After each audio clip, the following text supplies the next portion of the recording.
It is my pleasure to be able to introduce our moderator for this evening's conversation.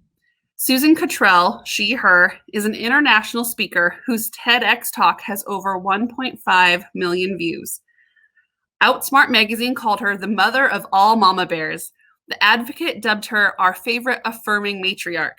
She is a prominent voice for the LGBTQ community and their faith parents, who has been featured on ABC's 2020, Nightline, Good Morning America, and on NBC News Out, and as a contributor on the Our Bible app. She is a public theologian, and through her nonprofit organization, Freed Hearts, Susan champions the LGBTQ community and families with her authentic love, and she challenges Christians to live as the foundation of faith. She spent 20 plus years in the non-affirming evangelical church, has a Master of Arts in Theological Studies, and served as the Vice President of PFLAG Austin. Her Freed Hearts blog, of which I am a subscriber, and YouTube videos have millions of viewers. And her book, Mom, I'm Gay, Loving Your LGBTQ Child and Strengthening Your Faith, True Colors, Celebrating the Truth and Beauty of the Real You, Radically Included, the Biblical Cause for Radical Love and Inclusion, and Be the Love You Want to See in the World are all critically acclaimed. She and her husband, Rob, have been married for 33 years and have 5 children, 2 of whom identify as queer. According to the Reverend Ashley Harness, Susan has this fierce, loving, don't mess with me mom vibe, and we are so lucky to have her with us tonight. Everyone, welcome Susan to the stage. Thank you very much. Very kind of you. I appreciate that. Well, great. I'm so glad to be here. Looking forward to a wonderful evening with everybody. So I'd like to go ahead and introduce the panelists. We've got Leah Grimes, she, her, who's a parent. Marlene Lund, she, her, ambassador, board member, PFLAG, and parent. Maddie Moon, they, them, a parent. She's a trans parent of a trans queer little one. Loren Shea, they, them, parent, business owner of Fuck Yeah Weddings. Jared G. Stern Rogers, he, him, board member, GLSEN, Washington. Kristina, she, and Ori, they, Turner, parent and youth. Glad you're all here tonight. All right, well, we're going to go ahead and get started and let you introduce yourselves and tell us a little bit about why you're passionate about supportive LGBTQIA plus parenting. So we'll start with Marlene on this one.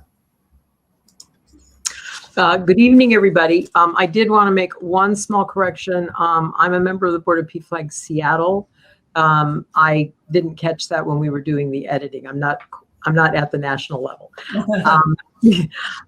I am a mom of 2 daughters. My younger daughter came out to us as queer about 12 years ago. And I have become very passionate about supporting LGBTQIA plus parents of LGBTQIA plus kids, because I have seen, especially in the faith community, how often parents are completely unprepared for a child coming out, and they're frightened by the reality of having a child who is LGBTQIA plus. And I want to help parents on that journey, and that I know has a broader impact on the health of the kids and the community at large. Thank you. I appreciate that. Okay, let me see here. Loren? Hi. So as said, I'm a parent. I have a gender nonconforming, gender expansive kiddo, and I myself am non-binary and queer. And the reason I really am so passionate about the way that we raise youth in understanding and knowing that there are more options than just you were assigned the sex at birth and you're going to fall in love with someone of the opposite gender, as though there's only 2, is that I never knew that those things were an option. And I grew up just not really ever hearing about it. until I was a bit older, and it was always in a negative light. And so I heard a lot of biphobia, I heard a lot of trans hostility, a lot of queer hostility. And so when I was pregnant with my child, I was married to a cis het man. And even then, in that straight passing relationship, I was looking into resources for how to parent in a way that, like, just queer parenting for raising a kid to have a broader understanding of all of the options out there and the chance to figure out who they would be without those societal norms put on them from the day that they are born. Great. Thank you very much. Jared?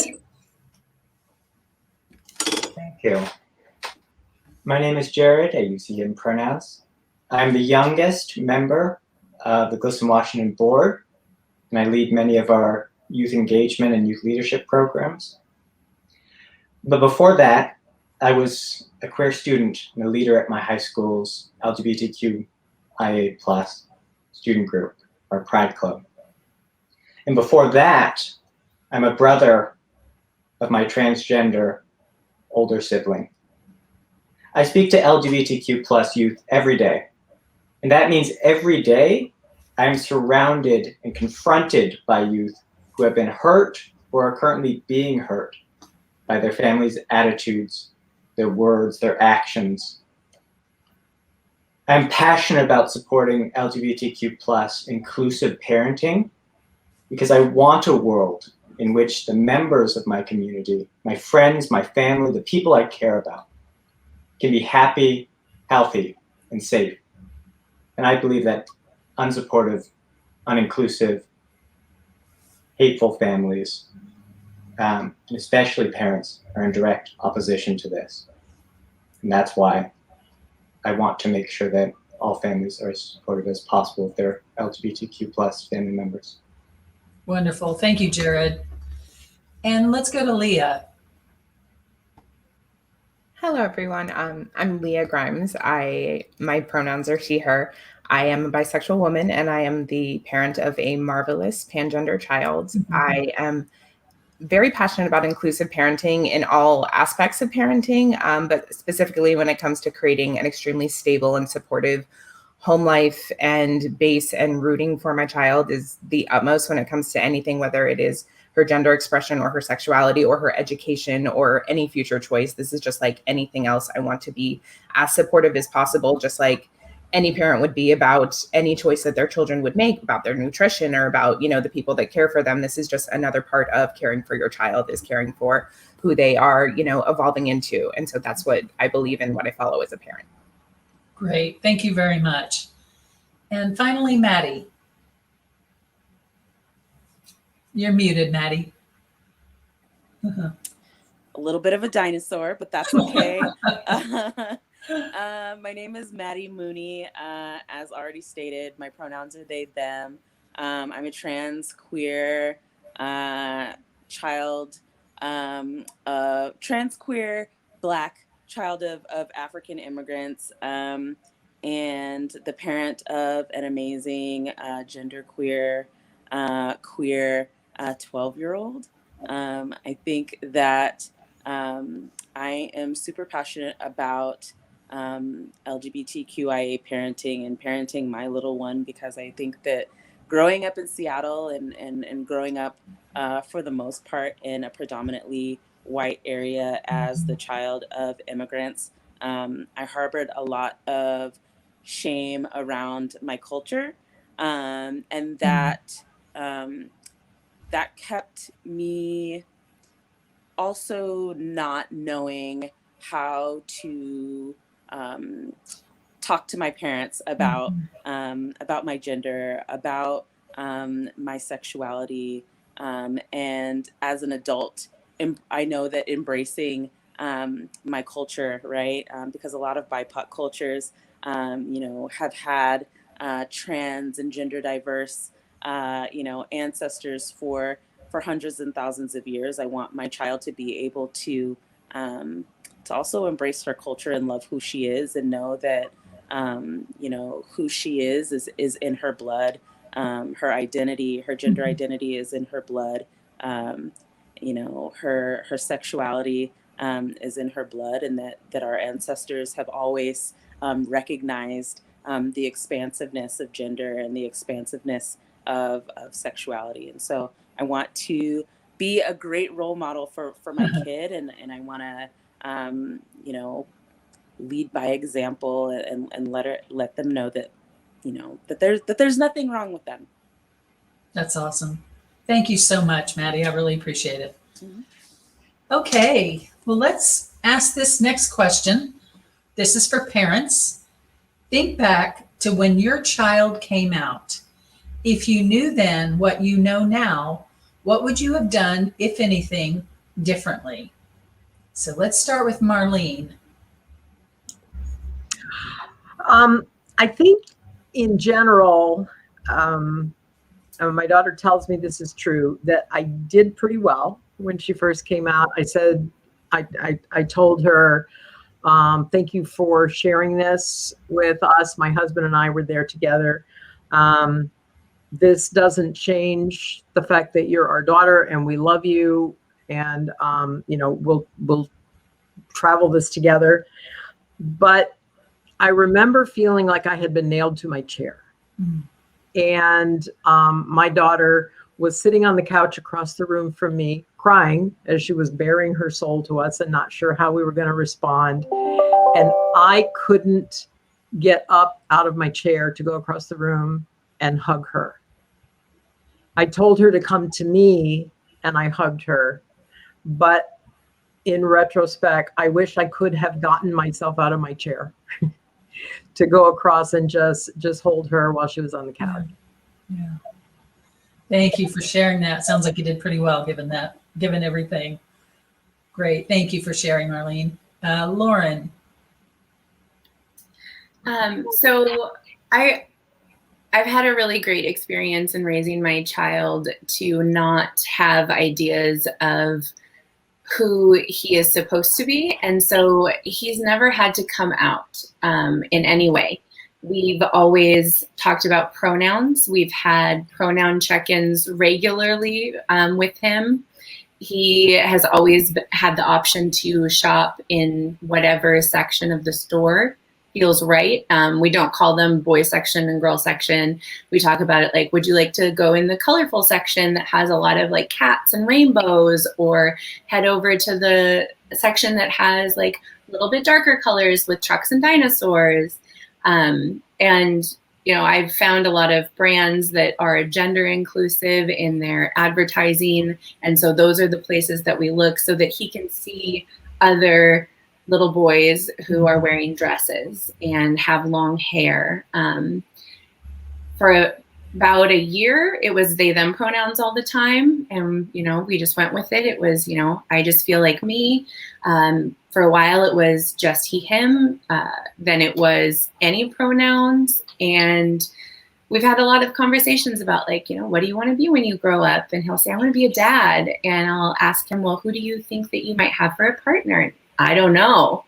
And so it's been really wonderful to have that experience that I wish that I could have had growing up. So that, you know, I think if there were any coming out in his future, it might be like, Mom, I think I might be straight. So it's something that I'm really looking forward to exploring with him and talking with him as he grows up and continues to figure out who he is. Great. Thank you, Loren, very much. Thank you.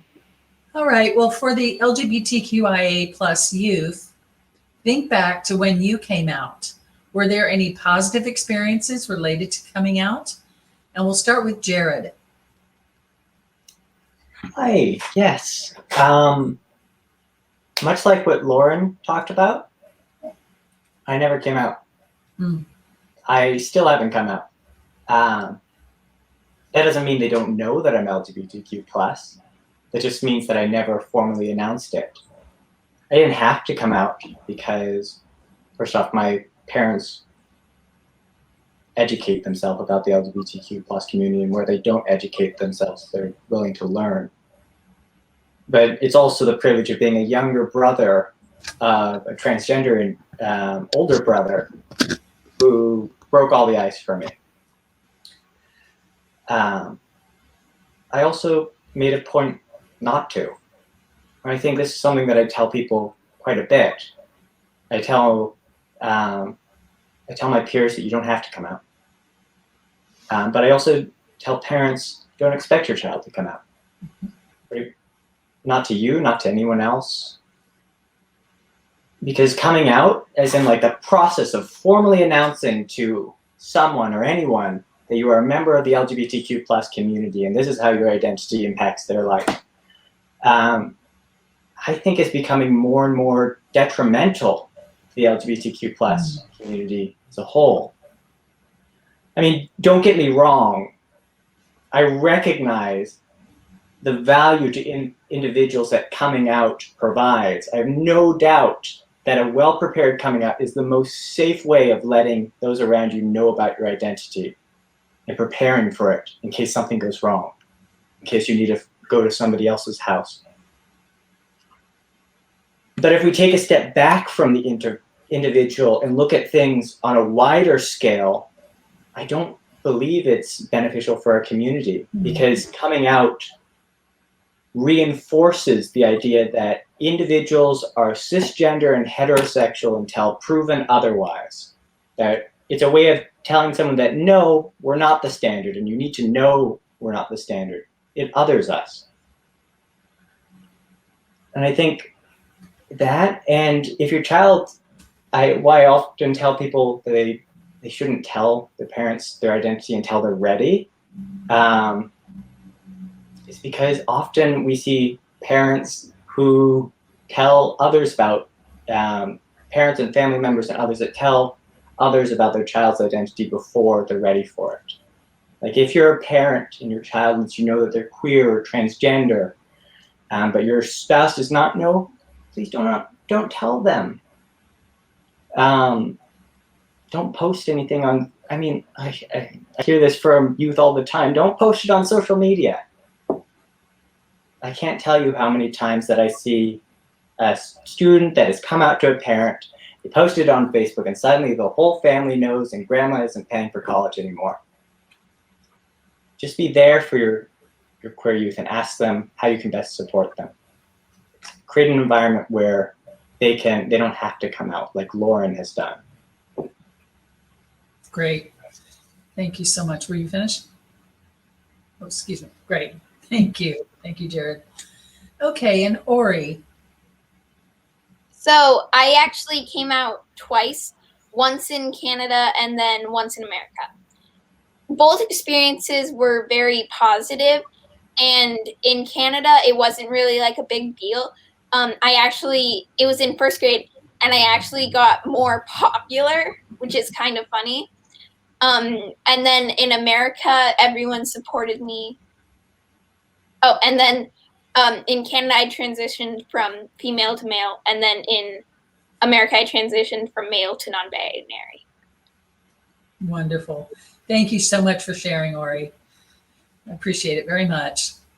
Okay, and let's go back to Maddie. And Maddie wanted to answer this from the parent's perspective. It was think about when your child came out, if you knew it then what you know now, what would you have done, if anything, differently? I don't think that I would have done anything differently. I don't know that my kid actually came out. I think it was like we were having a conversation. So my kid is very sure about what they want to do once they hit 18. And they said, I was at work and they sent me a calendar invite for their 18th birthday. And on the calendar invite, it said move to Japan. And so it kept coming up on my Google calendars. And I was like, did you add this to my calendar? And they're like, yeah, because when I turn 18, I'm moving to Japan. I'm going to move to Japan. I'm going to get married and I'm going to teach English. And I was like, oh, you're going to get married. Have you like if you, were to close your eyes and think about, the person that you were going to marry? Like, who would they be? What would they look like? What would they be like? And they were like, well, some people have, you know, they gave this like low number of like options in terms of like the partners that people could have. And then they were like, well, for me, I would have this many partner options, right? And they doubled or tripled that number. And I was like, what does that even mean? And then they were like, oh, it just means that I don't really know who or what the gender of the person that I would marry would be. Like, there's just so many different ones. And it could be anybody. And I'm like, does this mean what I think that it means? Like, and they were like, I guess so. And so I think that kind of opened the door for conversation. Yeah, I mean, I think that also, like, my first thought, like, that my kid could be trans or queer, like, it was kind of like, jackpot. But also a little bit of fear, because I think that there's this prevailing narrative that, especially if you're a queer or trans parent, right, and your kid ends up being queer or trans, that you had some, you know, like, the gay agenda or the trans agenda was at work, right? And that you in some way influenced that, you know, their identity, or influenced who they choose to love. And I would like to think that I didn't influence my child in that, you know, I wasn't like, you need to be with this person or be with that person, or love this person or love that person. But more that I gave my kiddo the room to just kind of be who they are, and not have to feel restricted in any way, shape, or form, and to know that whatever you know, whatever trajectory their life decides, you know, their life goes on, or whoever they decide to be with, or whatever their gender identity lands on, because right now they're using any pronouns, that I'm always going to be there, and that there's no fear for them in kind of walking through this path of exploring gender identity and exploring sexuality, right, and not being ashamed about it also, and to me that means the most. And if I influence them in that way, I am super proud of them, that they took the bait. Wonderful. Thank you so much, Maddie. I appreciate that. It crossed my mind that it's tons and tons of straight people that are having LGBTQIA kids, and they're not accused of you know, when they have straight kids, they're not accused of making them straight. But anyway, there you go. Okay, for the next question, parents, how did you educate yourselves on your child's orientation or identity so that you could support your LGBTQIA plus children? And we'll start with Leah.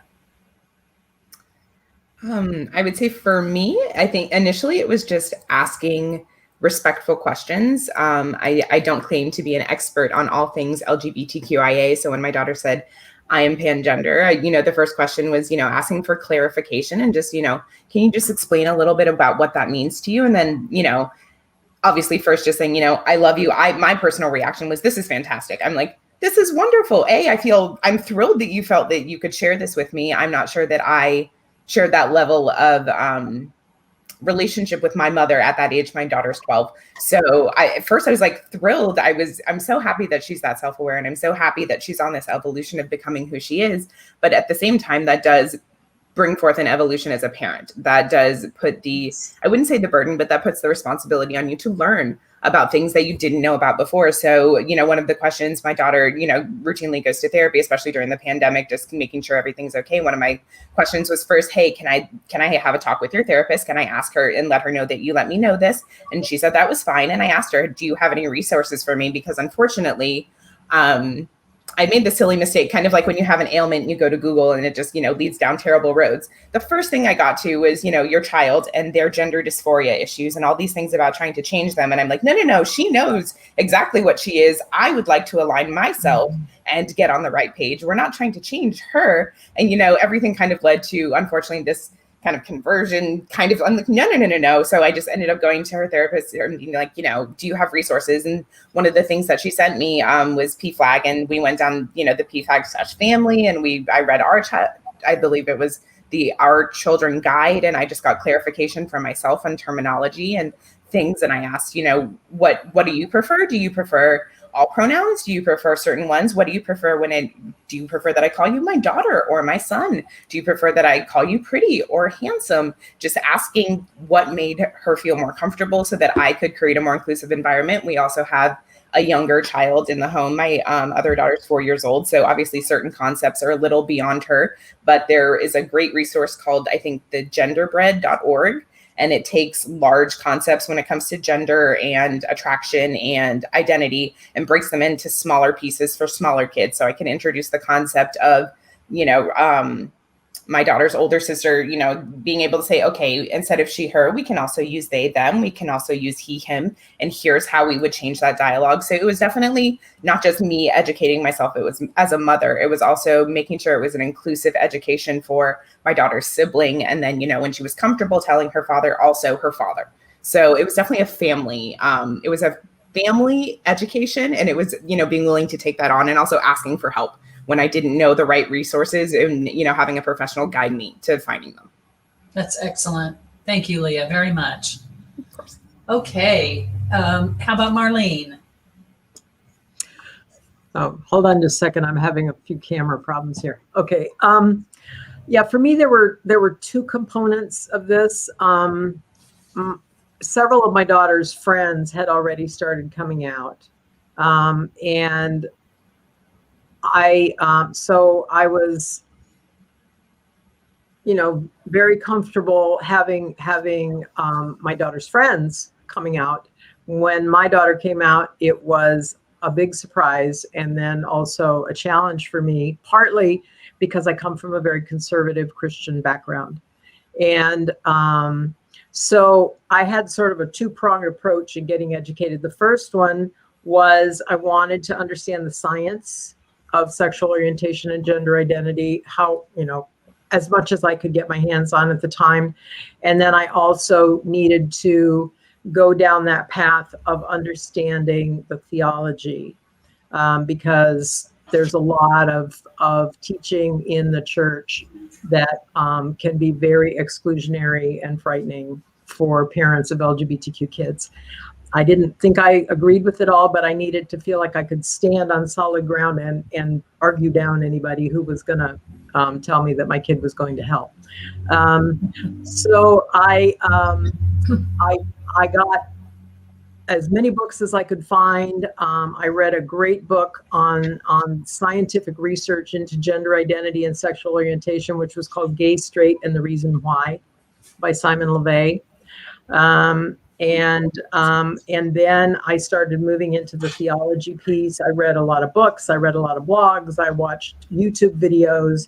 I talked to wise friends.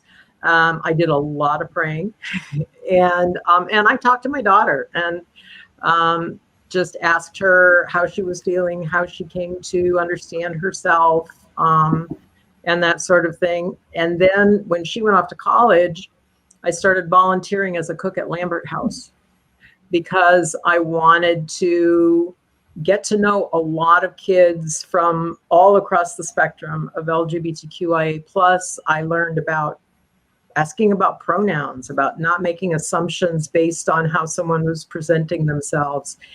And for someone who came from a very cisgender hetero background, to just be comfortable around people who looked differently, who presented differently, and just to get over my own inner prejudices and discomforts. And then I was very conscientious about really focusing on being with a person and not having all those barriers in my head that were trying to question exactly, who are you? Are you male or female? All those kinds of things, those rude questions that people ask. I didn't want to be a rude questioner. Mhm. So I just focused on being present with people and getting to know them as a person. That's excellent. Thank you so much, Marlene. Kristina. You muted? Yep. So Ori is actually intersex and trans. So when I found out they were intersex, they were about 7 weeks old. And I feel like I kind of had a head start into them possibly being transgender. And so I had a chance to educate myself way before they said how they felt differently. But the one way that I feel is really important that I educated myself, especially with them being intersex, is that I immersed myself in the intersex community. They were born in 2007, and luckily the internet was a really big thing, and I connected with every organization I could find. I obviously sought out psychologists and stuff too, but I sought out intersex psychologists or people that were specifically trying to honor the child's autonomy. And I learned right away about the non-consensual surgeries. So I wanted to make sure that I was like fully educated and armed with as much knowledge and information before I went into numerous doctor's appointments to make sure that, I was able to advocate for my child properly. And luckily, since I didn't find out till they were 7 weeks old, I already knew they were like a really healthy infant. So I didn't have any major concerns. There are some intersex variations that come with health concerns. And for people that may not know, intersex is basically when someone is born with either physical or chromosomal characteristics that fall outside the typical binary that we label people with. Wonderful. Thank you, Kristina, very much. Very informative too.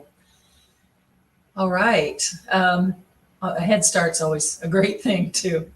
Maddie, what about you? Could you repeat the question? Oh, excuse me. Oh, I got it. It popped up on the screen here.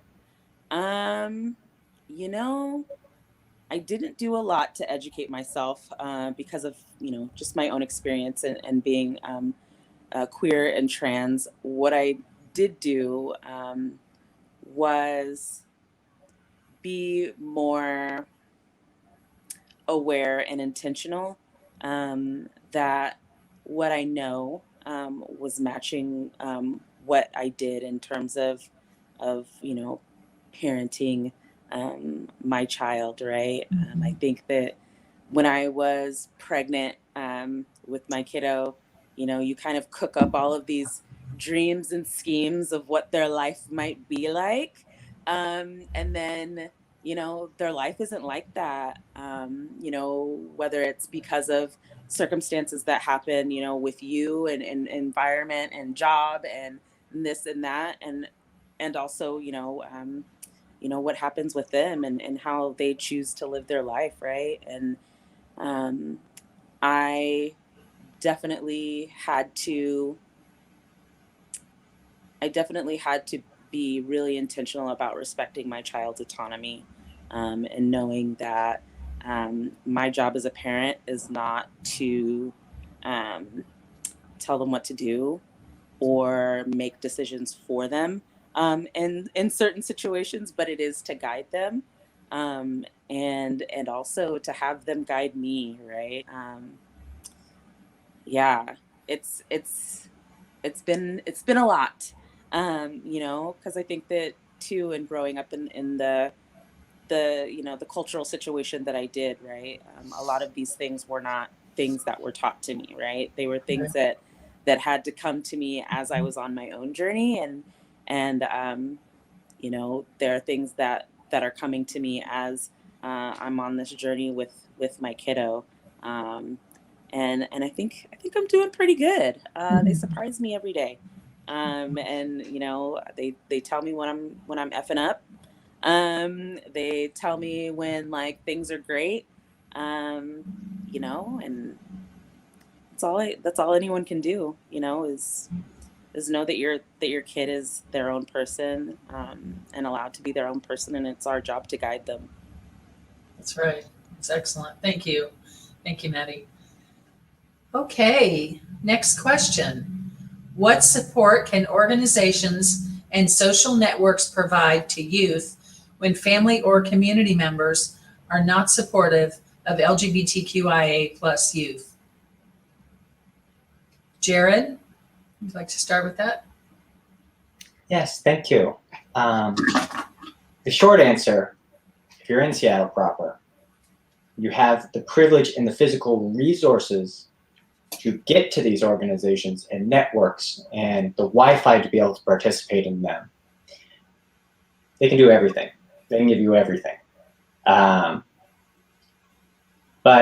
a longer answer is really the concept of chosen family. Like in the LGBTQ plus community, if you're unfamiliar with it, it's the concept of the concept of bringing people that aren't in your biological family and making them a part of your family in your heart and your mind.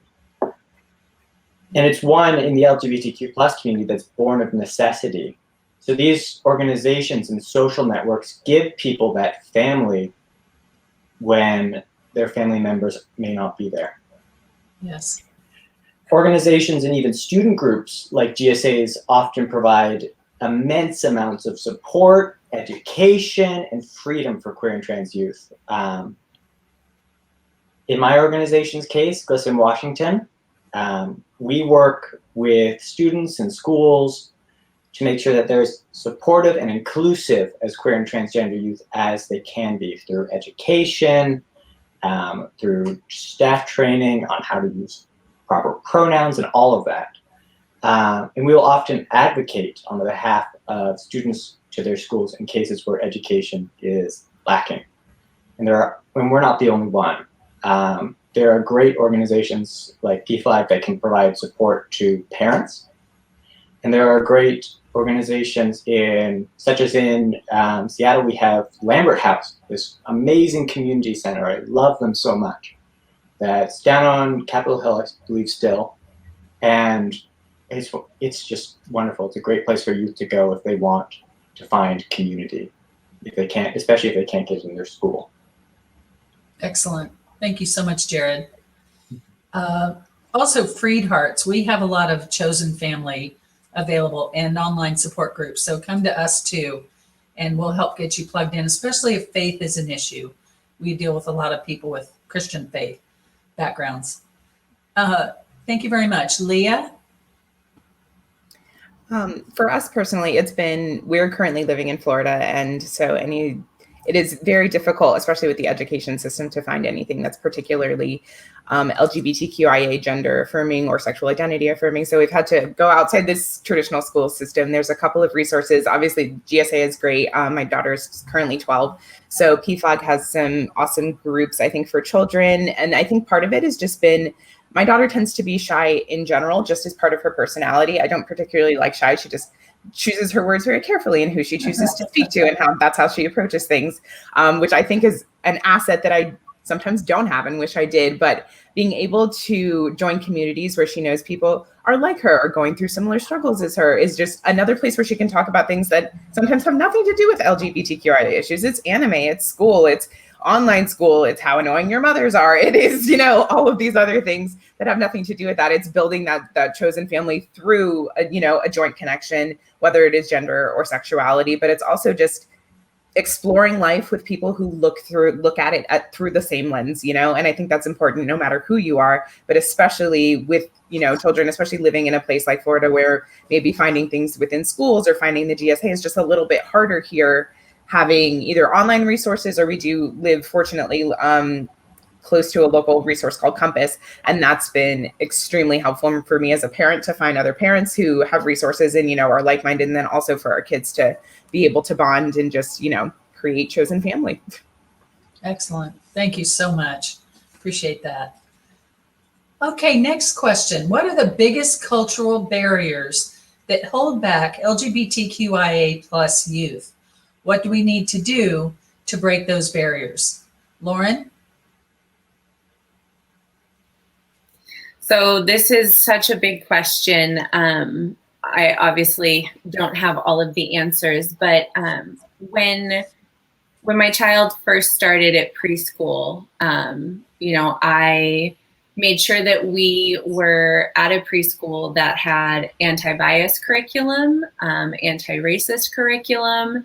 And so it kind of surprised me when we got there that there wasn't a lot around pronouns and that kind of, those conversations weren't happening. And so I was lucky enough that the lead teacher sent me an email and asked a lot of questions and asked for resources, and I was able to provide those. And I think, tying it back to the last question, knowing all of those different organizations and bringing them with you to any school or community that you're going into that does not already have that there, so that you can create those links and help other parents and provide those resources that are going to be there for children other than your own, is just incredibly important. I think the biggest barrier that I have noted and that I have fought against in my own parenting and with other kids that are in my life is just going back to kind of what Jared was talking about, that no one should have to come out, because the default is not cis and straight. There is such a huge amount of variance in humans throughout history and cultures. Just kind of getting that out of the way, I think would be the biggest barrier that we could break in our parenting and in our communities and families. Excellent. Thank you so much. Jared. Well, I feel like I just want to say what Loren said, but as I said earlier, like the straight until proven gay, the cisgender until proven not, but also I think the lack of queer education when raising youth. We give our children and our students so many wonderful books that we read to them, but none of these books contain queer characters. More often than not. There are now some amazing books that are coming out that I love so much. And I wish I had when I was a child, instead of like 4 Pups and a Worm. Not to hate on 4 Pups and a Worm, but just not the world that we show our youth, our children, is the only picture at that age they have of the world. It's their best picture of what it could be, what it might even currently be. And to not have queer individuals in that is setting them up with a disservice. They need to know that queer individuals are in this world that they're going to emerge into more and more over the coming years. Yes, thank you so much. Were you finished? Did I cut you off? All righty, thank you. Kristina. Well, coming back to intersex, I would say one of our big cultural barriers is a lack of education and understanding and awareness that intersex people exist amongst us, and they deserve autonomy over their bodies, and that you can't tell someone when they're born what gender they are and just expect that if you repeat that over and over that that's going to be accurate. I think a lot of people aren't aware in America that intersex children are non-consensually operated on daily to solidify a gender that could not be accurate. So I think there's a really major lack of education and awareness of what's happening to these people that are part of our community and societies and cities and towns, and you probably met them and just didn't know it. So I would say that that's a really big barrier. And then I would also like to add that, like, even between queer culture, like the intersex label gets left out a lot. Like a lot of times people will say LGBTQ and they'll leave off the IA. And sometimes people will just admit that they don't really know what that stands for. And I just feel like in 2021, like we have the ability to educate ourselves. Like we should all understand what every part of that acronym is and how important every piece is, you know? So Excellent. Thank you so much. thank you. Appreciate that. Okay, now next question. What has your experience been like for you in advocating for your LGBTQIA plus child to have access to resources like culturally competent education, recreation, medical care, etc.? Can we hear from Loren on that? Absolutely. So I think it was Leah that mentioned the genderbread person. And that was one of the resources that I provided to my child's preschool.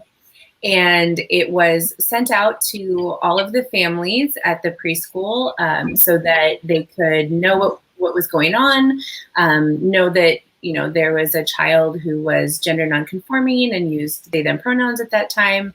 And there were 2 families that left the preschool over this, which broke my heart for those kids because they're being taught that, you know, you can't talk about gender, you don't talk about sexuality, that these are conversations that are inappropriate for children of that age. And there were a lot of questions and some really uncomfortable conversations at some pickups when parents tried to talk to me, not knowing that I was the person who had provided that. And so it did allow me to have the opportunity to have those one-on-one conversations and say, you know, 3, 4, 5, our children are already solidifying their gender a lot of the time. Like, we have to trust them that they know who they are and that that age is not too young. It's just, it really surprised me, especially, like I said, I had specifically sought out this preschool for a number of reasons, and being that they were anti-bias, anti-racism, you know, culturally competent in other areas. And so it was tough. And I actually provide childcare for a preschooler who is still there. And so I've been able to see over the last 3 years them continue to do this work and how affirming they are of all of the children there. And so as uncomfortable and difficult as it was at the beginning, seeing that shift 3 years later and the parents and families who are still there or coming in has been exceptionally rewarding. Excellent. Thank you so much. Thank you. All right. Jared. Do we want to go to Maddie first or shall I go and then? Go, and then I'll have Maddie answer both those questions. Sounds great. I work for GLSEN Washington, and I'm a semi-recent high school graduate myself. I graduated from Nathan Hale High School up in Northeast Seattle, Wedgwood, just last year, 2020. So the education front is where I'm most familiar. So that's where I'll talk about. To start, there have been students that I've worked with who have been slurred and harassed for being LGBTQ+ since elementary school. One of them even said that people were using the F slur for them before they even knew that LGBTQ+ individuals exist. It doesn't have to be this way. Students are ignored at the best of times. Well, the best of times when they're listened to, but so often they're ignored or shut down. There's the whole, they're just kids, so they don't know what they're saying.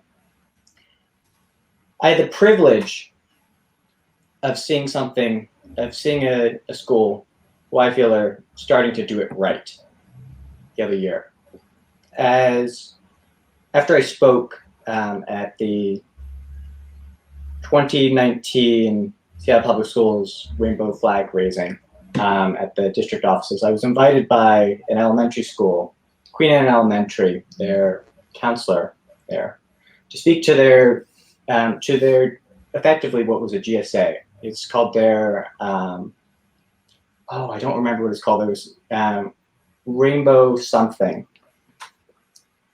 And this was a group of 30 students that were confident. They knew who they were.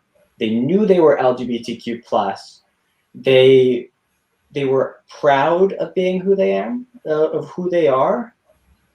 But it troubled me to know that not every school is like Queen Anne Elementary. Queen Anne Elementary is one of the only elementary school GSAs.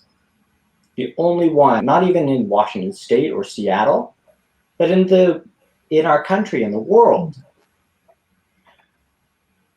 And it's horrible to know that so many of these students will go on to middle schools where they will not have the same resources.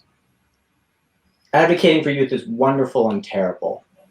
It's wonderful when you get to see them, get to experience these resources, get to feel like they belong, be validated in their identities, be able to see themselves in their education, not just their sex ed, but their literature, their history classes. But it's terrible knowing that for every person you work with, there's 99 others who aren't getting those resources that you're fighting for. Thank you very much for sharing. I appreciate that. Maddie, if you would answer this question, and also the other one I seem to have skipped you for. So it's what's your experience been like in advocating for your LGBTQIA plus child? And then what are the biggest cultural barriers that hold back LGBTQIA youth? And what do we need to break those barriers?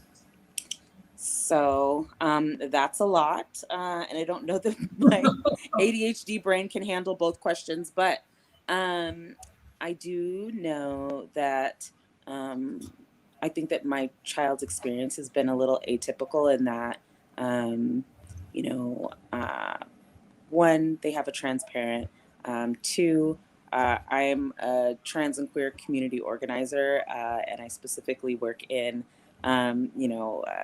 trans-specific healthcare access policy, and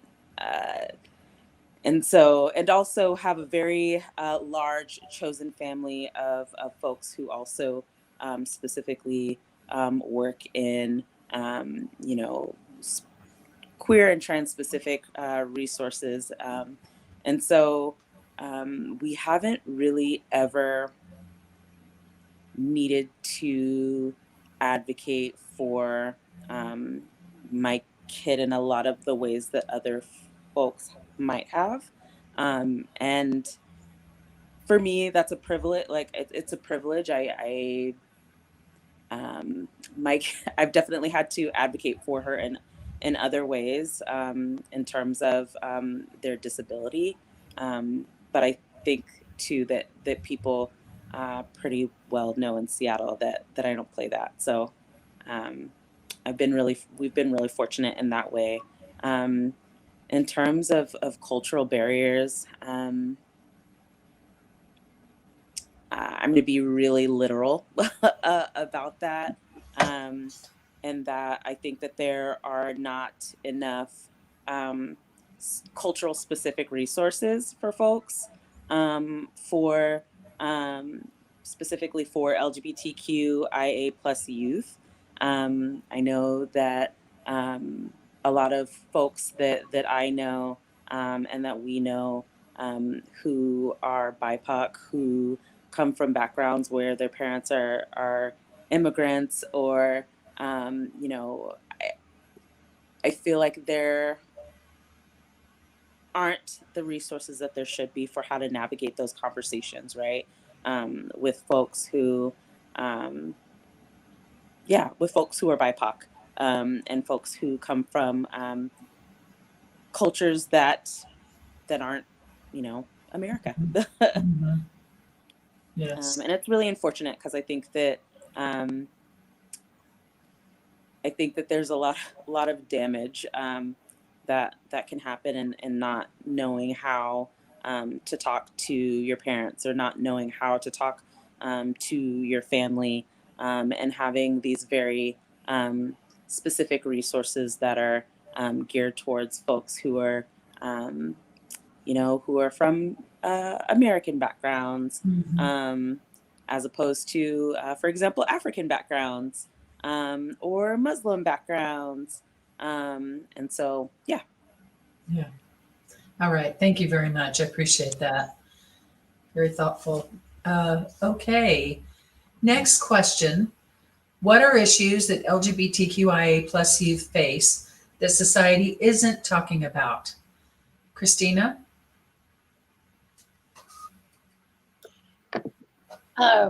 Once again, I'm kind of bringing up intersex because, like, when it comes to sports, an issue that people are talking about right now is, arguing back and forth on whether or not transgender athletes should be able to compete in the gender that they identify as. And in that argument, people seem to forget that intersex people exist who have chromosomes and hormone levels that vary outside of the typical male and female metrics that we give ourselves. And so I think that that's an issue that intersex specifically and trans youth are facing, is the stress of organized sports. And I know for Ori, who's super athletic naturally, they've even kind of like shied away from joining teams and getting involved, especially being non-binary. They don't feel like there's much space because everything is separated by gender. And then when they hear on the news the way people are attacking, trans kids, it makes them kind of uncomfortable with wanting to even try. Mm-hmm. So I think that that's an issue that we really need to work on educating people about, and that the gender doesn't give anyone any more of an advantage, and we kind of need to chill out, I think, in regards to sports and genderizing them. Yes, thank you very much. Okay, Leah. I think for us, it's been something that I didn't expect as much, was having to discuss maybe with my child the non-blatant and hidden prejudice that kind of a child might experience. Maybe it's from a teacher, not at first, or maybe it's subtle things from the mother of a child, or maybe, it's things from an aunt, or, certain things where, it masquerades as tolerance. People appear to be accepting. And then, later on you find out through comments or side actions, or often through family gossip, which is a whole nother terrible thing that needs to be addressed, that, things aren't that way. And having to discuss that with your child and have to say, okay, somebody who you thought was really great actually may be not so great for you, and maybe, a toxic person to have around because they are maybe pushing a narrative that you should change or you should be different. And so having to have those discussions with my child that says, this person who seems really great on the outside, or this teacher who seems really awesome, or, this parent of a friend who seems really fantastic and seems to accept you, having to explain to her, and, the juxtaposition between this is what happens at home and we are very inclusive and supportive, and having to go to a different environment, or maybe a home or something else, or a school where things are different, but not in the way that is so obvious, in the way that kind of leaves you guessing, and having to tell her that sometimes things will be like that. It's not always clear cut. Sometimes people will say they're okay with something and they're not. Sometimes people will say, things are great, like aunts and family members. And then you find out through the grapevine that they've been saying this, that, or the other thing. And you have to confront that. You can't just let it slide. And you have to explain to your child, this is not okay. This is why we had to bring this up. This is why maybe we have to now make an issue, because I have to say something, because we have to address something when something isn't right. And they may have thought it was and it wasn't. So that is something that has been an issue, where it's kind of like that hidden racism, or, not racism, but that hidden issue where you find out, it's not as obvious and in your face, and you kind of have to weed it out, and your child may notice things and come to you, and then you have to go to them. And that is the part where, I don't think that's talked about as much. There's a lot of things that are in your face, but there's a lot of other subtle, insidious things that happen from people that you wouldn't expect when they find out certain things about the way your child might identify. And it's be on the lookout for those things that have been kind of unexpected for us. Thank you very much. I appreciate that. And Jared.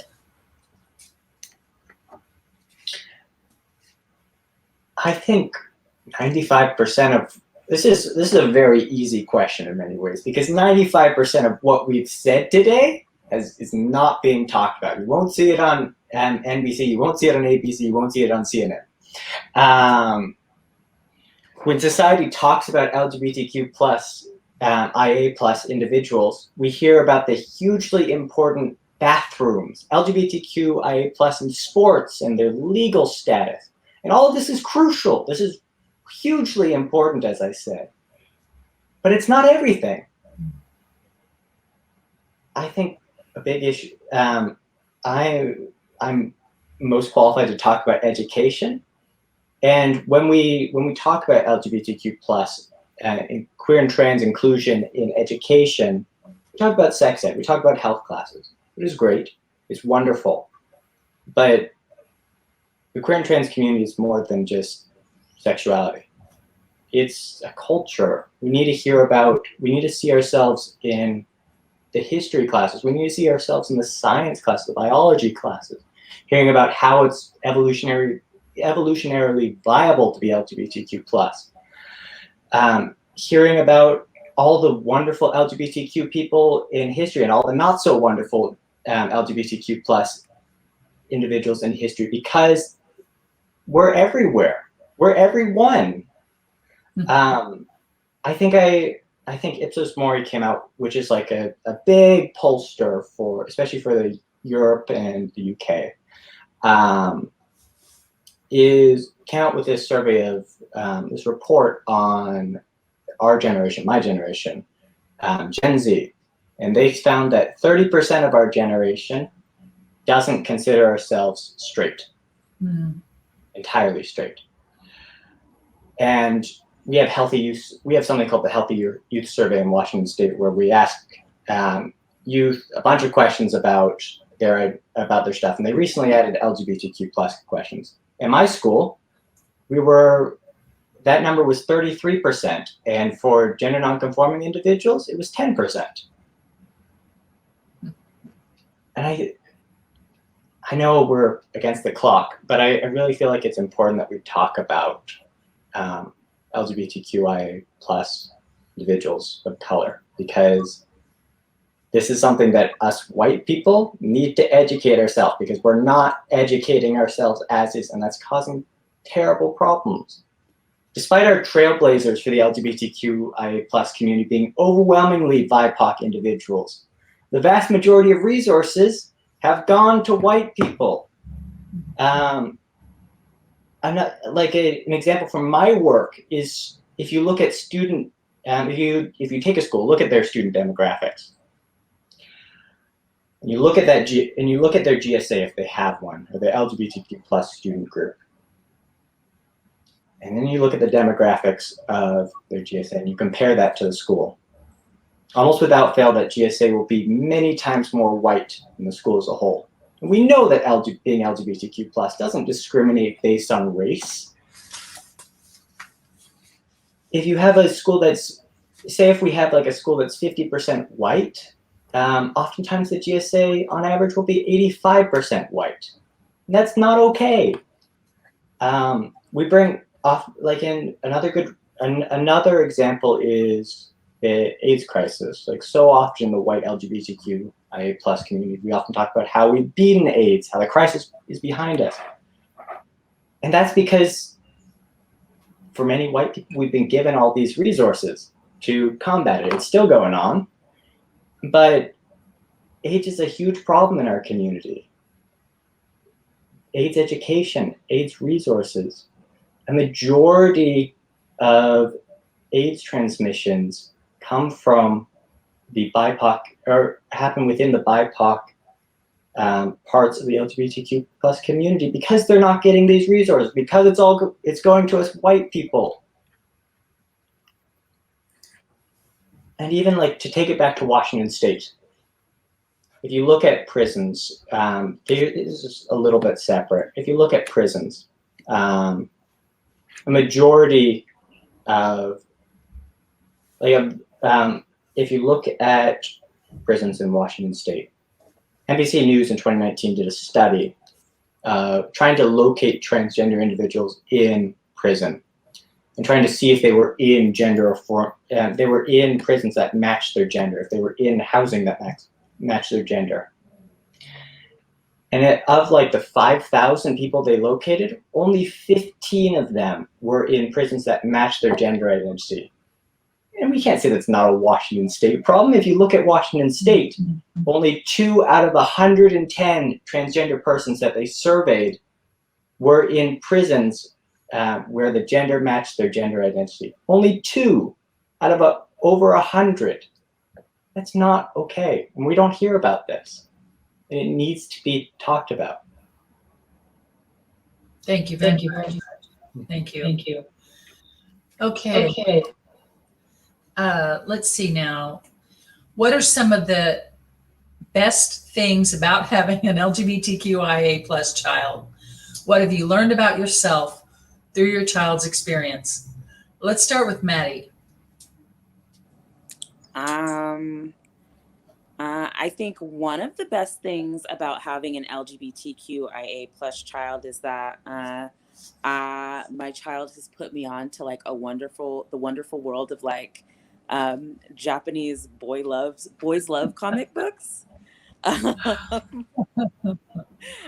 My kid is all about those, and I'm just they're so cool. They, we watch anime together often, and they, they show me different things that I never knew existed in terms of just like the type of media that might be available for, for kids and for teens who are, trans or queer in other cultures. And I think that it's amazing that if they feel like they can't find it here, that they're able to find that and be super resourceful in that way. And some of it's like really, really good. What else? I think it's really awesome. Every time my kid goes clothing shopping, I feel like I'm constantly being blown away by their expression of their gender and expression of their feelings and state of mind through their clothing. Right now, they have this amazing like green hair, and we were talking yesterday about what color they wanted to do next. They're just an amazing kid. And they teach me so much about, myself and teach me so much about, life and being a parent. And I'm really proud that they're just able to like blossom and grow and be who they are and be so like unashamed of it. At the same time, we actually just bought them a harness. And we were kind of fumbling in their room trying to figure out like which way it went. So yeah, they're an amazing kid. And I literally couldn't ask for a better child. Yeah. Thank you, Maddie. Leah. I have to go with Maddie on the fashion, the clothes thing. My child also has green hair at the moment. And apart from anything else, myself as a millennial to wander back into Hot Topic and just go nuts, finally being able to afford all like the awesome clothes that I wanted to wear. I'm like, you're going to get this, you have this, you want this. It's great. But on a more, deep level, I think, for me, I think having a child and being able to raise a child is an awesome privilege, but specifically to be able to raise like an LGBTQIA plus child, I feel like I've been like given this great honor. I'm like, okay, I'm going to do really like everything has to be great. Like I want her to have the best experiences. And I think she's reinforced how much parenting is a two-way street of knowledge. Like, just like I taught her how to like walk and I fed her and I taught her how to put on her shoes. She's taught me how to, open up to things, into what truth actually is, not like layered and veiled truth, just like, this is who I am, raw, honest, you're going to see it every day truth. And I love it. And it's forced me to live that same way. I hope she's a role model for her sister, and her sister sees that as well. And, everyone else in our family, it's just really raising her has reinforced how much, being a parent is just as much giving knowledge as it is getting knowledge from your children and being open to that. Yes. Thank you very much. Yeah. Okay. Kristina. Well, I kind of agree with everyone else that seeing them go through their experience and getting to just like be their full selves with no shame and no concern for how everyone else feels is such a beautiful, magical gift, having grown up in the 80s when you kind of had to conform or get picked on. Yeah. And I think one of the ways raising an LGBTQIA plus, specifically intersex trans child, has really helped me grow as a person is that I think my other kids have really benefited greatly, because I learned so much when Ori was a baby that I was able to really change how I was parenting and be just like a lot more open and less genderizing. And I think that it really helped me grow. I grew up in Texas and was Southern Baptist before moving to Washington. So I feel like it really helped me grow in a lot of ways that I needed to. And ironically, it also helped me accept myself. And I came out as queer a couple years ago, and I feel like that has been part of my own journey separate from them, but just the inspiration I get from them being themselves, and they're so happy and just so comfortably themselves. It's just wonderful. That's great. It's just great. Thank you. And Marlene. I have to say that my world has grown so much bigger since my daughter came out, and I think one of the really cool things is that I, in addition to having my 2 biological daughters, I now also have a chosen daughter, and I'm honored to be included with 4 other women to be chosen moms for a young woman whose own biological family rejected her. And that has been just a wonderful experience. I think, or I should say, I know that my understanding of the incredible diversity of humanity has expanded tremendously. You know, getting out of that little Christian bubble has been just absolutely one of the best things that could have happened, not only to me, but then there's been this spilling out of my experience to my husband and my extended family and other people, and all of the volunteer and advocacy work that I do within the Christian parents of LGBTQ kids, as well as other areas like working with PFLAG. None of that would have happened if I didn't have a daughter who identified as queer. And so I've made some amazing friends. I have just a much richer life because of my daughter. Great. Thank you, Marlene. Thank you.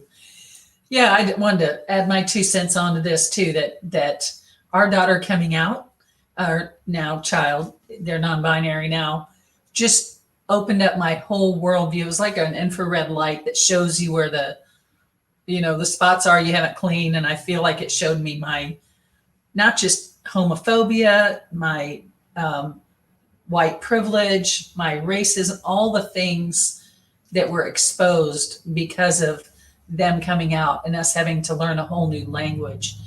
It was the best thing that ever happened to me. I'm more expansive and loving and generous and kind and aware, and I see people much more than I was before. So I am very grateful for this community.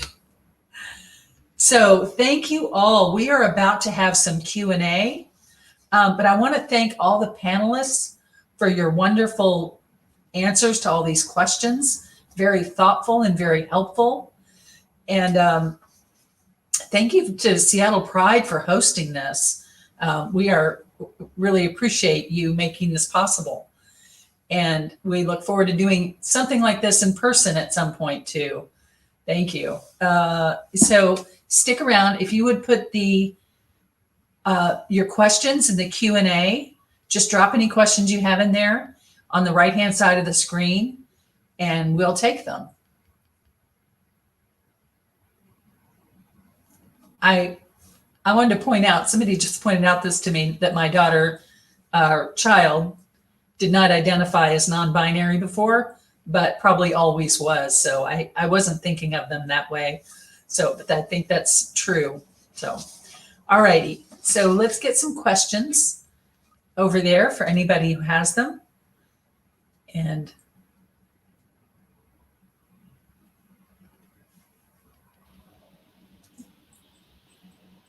I'm not sure if you can see it. I see a question that popped up. What are some gender neutral clothing stores? And I had mentioned I have not found any in-person clothing stores, but probably my absolute favorite place to shop for my kiddo is Primary Clothing. And I get the catalog. I still love catalogs, 90s kid growing up, and it's been really fun to have the experience with my child of sitting down and going through and being like, circle whatever you like. There are, boys in dresses and there is a range of children who are showcased in these catalogs. And so, kids can find someone who looks like them in this clothing. And I think that is really, really important. I've also seen some gender neutral brands at Target. Unfortunately, they still do have a lot of separation into boy section, girl section. But it's been a while since I've been in person in a store. And so I unfortunately can't remember what it's called at this moment. It might be Art Street or something to that effect, but Primary is my go-to. Great. Thank you. Anybody else? Okay, the next question is, as an adolescent, what are things that were most supportive from your family and your parents? What did you need and not receive or have access to? Jared? Yeah, this is almost word for word one of the questions I asked a lot of my peers when I was trying to prepare for this. And like I said earlier, also just being able to be raised in an environment where LGBTQ plus individuals are mentioned. Additionally, it's what a lot of them needed was to be able to be told that it's not a phase, when they were often told the exact opposite. Often LGBTQ plus youth are met with somebody saying, well, it's a phase. I also was attracted to, say, girls when I was younger, and now I'm no longer. But for so many of us, it is our whole life. I think also a lot of the things that they talked about was having trouble needing, what they really loved was their parents when they were supportive of their right names and pronouns, that really made an effort. And here's the advice that one of them gave me that I really want to repeat to you all, because I found it enlightening, and I'm going to say it at every other panel that I go to from now on. They said, when you get the name or pronouns wrong for your child, you realize, correct yourself. Even if it is an hour or even a day later that you realize you made this mistake, correct yourself. Tell your child, I realized I used the wrong name or pronouns for you earlier. I recognize that your correct name or pronouns is this. I'll try to do better in the future. If they correct you, if your child realizes first, and don't rely on this, because often so many of them spend their whole day correcting people, and not all of them change. And they correct you, don't apologize. Saying sorry puts the burden on them to forgive you. Instead, say, thank you for correcting me. I will try to do better in the future. That's excellent. Excellent. Thank you for that. Loren? First, I want to say thank you to Jared for saying that, because I've had a lot of experiences where someone has used a name I don't go by anymore, used pronouns that I don't use, and over the top apologies make me so uncomfortable. I feel like I have to say it's okay, and it's not okay. But a quick redirect to, oh, Loren, say, awesome, we can just move on. So now that I've said that, I have to go remember what the actual question is. So I did not come out to my family until 2016, I think it was. So I didn't have the experience of getting support or not support from my family as an adolescent. What I would have loved to have is just to see representation that is not cis and straight in every book and movie and show, because I didn't even know all the options. Like, they didn't exist in my world.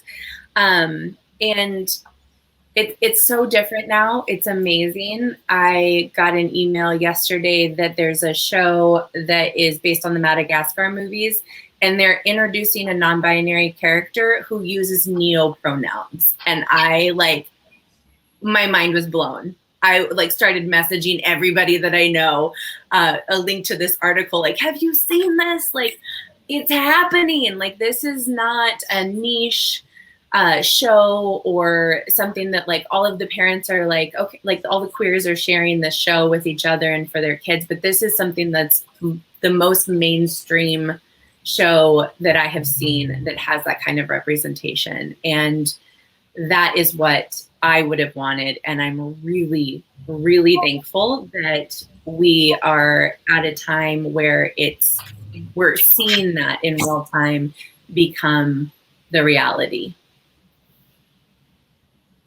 Yes, Kristina. Thank you, Loren.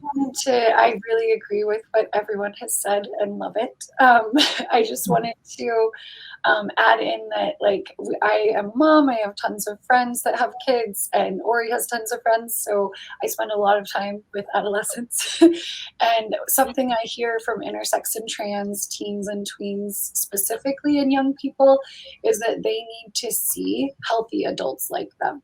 So I would really urge families to go to conferences, to reach out to organizations. They will help get you there. Many, like Gender Odyssey, that used to happen in Seattle. I think it's happening in California right now, or probably virtually this year.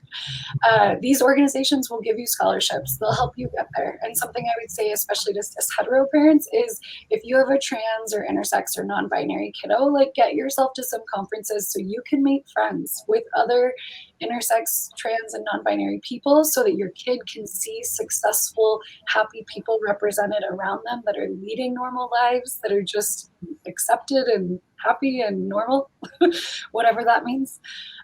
So I would just really want to try to push for that, because it's something like we met someone when we gave our TED Talk who had never met another intersex person, and they were like 20 years old, and they were in tears meeting Wow. because it meant so much to them to just meet someone that shared their living experience. So it's vital. Wow. Thank you for that. Thank you. Thank you. Okay, question number 3. What organizations, in addition to PFLAG and Lambert House, would panelists recommend connecting with as a parent, and also for LGBTQIA plus adolescents? Marlene. There are 2 things that came to my mind for adolescents and younger children. One is it's not Seattle specific, but GSA clubs in school are absolutely a wonderful place for LGBTQIA plus kids to find their tribe and to get support and belong. Another organization that is local here is Camp 10 Trees for LGBTQIA plus kids. Unfortunately, they're not having camp this summer because of the pandemic, but it is a fantastic away camp for LGBTQIA plus kids and siblings of LGBTQIA plus kids. They have some weeks that are specific for trans and non-binary kids, and some that are specific for siblings. It's just an absolutely incredible resource. Excellent. Leah, did you have something? Yeah, I just really want to, I think we mentioned, I think genderbread, but also there is genderspectrum.org, which was just another helpful educational resource for parents. And then they also have youth areas as well. Excellent. Thank you, Jared. Yes, I want to echo what Marlene said about camp entries. So many of my peers went to do it, and I regret never doing it, but they all came back and said it was the best week of their life. Best time. I also, GSAs, as Marlene said, yes. But if you go up a level, if you're part of the Seattle Public School District or even like Shoreline Public Schools, we have the wonderful people at least in Seattle Public Schools, we have these yearly LGBTQ plus family and families dinner. And it's fantastic. In Seattle, I went to the Shoreline. You're sadly a little bit too late for the Shoreline one. It was a couple weeks ago, and just to see so many people from the district come down and talk about how we need to be supportive as a district, what we're going to be doing, and hearing from students. And at Seattle Public Schools, I'm a little bit biased here because I know many of the people who lead it. I know Lisa Love. I know Brendan Ham, and they're amazing. I didn't know there were so many schools in Seattle Public Schools with LGBTQ people at them. So I recommend going. I think it's early. I think that one's in fall, so it'll be next year. Yeah. And I think I'm obliged to say GLSEN Washington, since that's where I'm from, is another organization that you can connect to. The adolescents specifically. We're ending off, or we do a virtual GSA if the GSA at your child's school isn't supportive enough, or they don't feel like they fit in, or they don't have one, and that's statewide. So they'll get to meet LGBTQ people from Eastern Washington, from Southern Washington, from places that they probably haven't heard of, where they don't have GSA there. And also, come the end of summer, you'll be able to apply to be on the program that I lead, which is our SHINE program, our youth leadership program, where we basically take LGBTQ plus youth and give them all the resources that GLSEN Washington has and just say, you know the problems best. We're here to support you with whatever you need. Go for it. Great. Thank you so much, Jared. Kristina, did you have something you were going to share? Yes, I wanted to echo camp entries. Ori and their older sibling Linnea both went pre-COVID, and I am so grateful they got to experience it before COVID because it's something that they are so looking forward to when normal life resumes. And they both have had their first shot, so of course they were kind of bummed that camp wasn't running this summer because they were ready to like wave their vaccine card and get in. But anyway, camp entries is magical. And then I would also recommend Gender Odyssey. Gender Odyssey was started by Aiden Key. He's amazing. And Gender Odyssey was so helpful and inclusive to us back when intersex was even less known about, and we were the only ones going there when Ori was like a toddler, because I wanted to make sure I had as much info as possible. And I just feel at home there. It's a wonderful community. It was started in Seattle.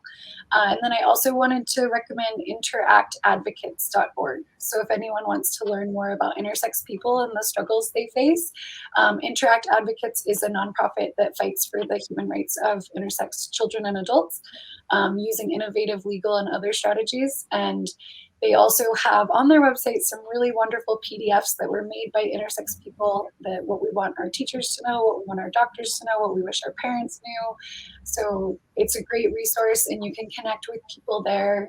If you ever do want to do any sort of education or advocation, please reach out to them or have an intersex person do it for you.